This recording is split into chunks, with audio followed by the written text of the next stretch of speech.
TRS party MLC ఎన్నికల ప్రచారం జోరుగా కొనసాగుతుంది.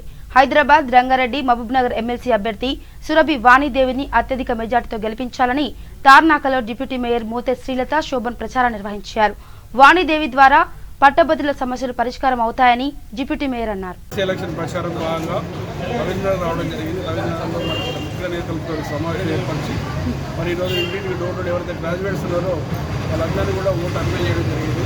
టీఆర్ఎస్ పేట అభ్యర్థి వాణి పోలవరం వాణి గారికి ఖచ్చితంగా ఓటు వేయాలని వాణి నిర్వహించాలని చెప్పి ఈ సమావేశానికి డిప్యూటీ మేయర్ గారు అలాగే చాలామంది మహిళలతో కూడా వచ్చిండ్రు.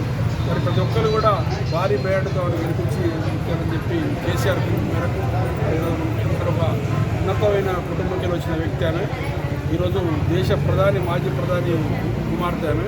వాణిదేవి గారు ఖచ్చితంగా ఓటేసి గెలిపించాలని చెప్పి అందరికీ రవీంద్రనాథ్ తెలియజేస్తున్నారు. 3 రోజుల నుంచి ఎమ్మెల్సీ గారి నుంచి ప్రచారం మొదలుపెట్టాము. 3 రోజుల నుంచి 3 ఏరియాల్లో డిఫరెంట్ డివిజన్లలో తిరుగుతున్నాము.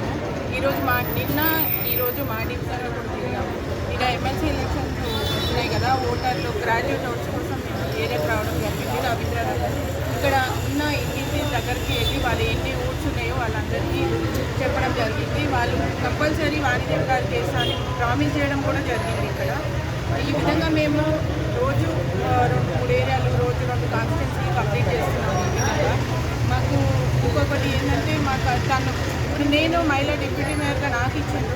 ఇప్పుడు ఎమ్మెల్సీ కూడా ఒక మహిళకి ఇవ్వడం వల్ల విద్యావంతురాలు మంచి ఎడ్యుకేటెడ్ ఉంది, మంచి చదువుకుంది, తనకి ఎన్నో అవార్డ్స్ గ్రహిస్తాను. కానీ మనం గెలిపించుకుంటే మనకు కొన్ని అవకాశాలు వస్తాయి, మనకు కొన్ని ఎంప్లాయ్మెంట్ అన్నీ వస్తాయి. మనం తనకు ఓటు వేసి గెలిపేయవలసిందిగా కోరుతున్నాం.